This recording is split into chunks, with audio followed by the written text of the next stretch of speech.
Oil prices extended their gains on Wednesday, following a rally the previous day.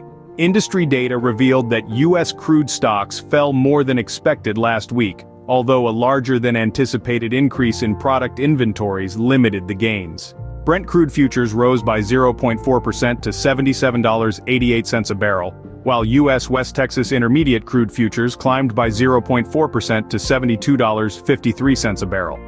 The benchmark saw a 2% increase on Tuesday due to the Middle East crisis and a Libyan supply outage. Analysts are now focusing on the global supply and demand balance, awaiting the U.S. Energy Information Administration's weekly data and the International Energy Agency's monthly report on oil demand and supply. U.S. crude oil inventories fell by 5.2 million barrels in the week ending January 5, according to market sources.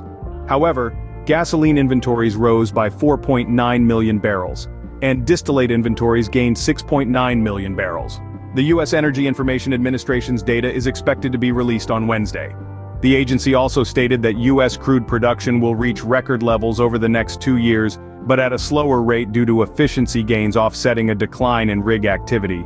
In the Middle East, U.S. Secretary of State Antony Blinken urged Israel to make hard choices to normalize relations with more of its neighbors, in an effort to create a Palestinian state. Investors are also keeping an eye out for clues on when the Federal Reserve may begin cutting interest rates, as expectations of a rate cut in March have decreased.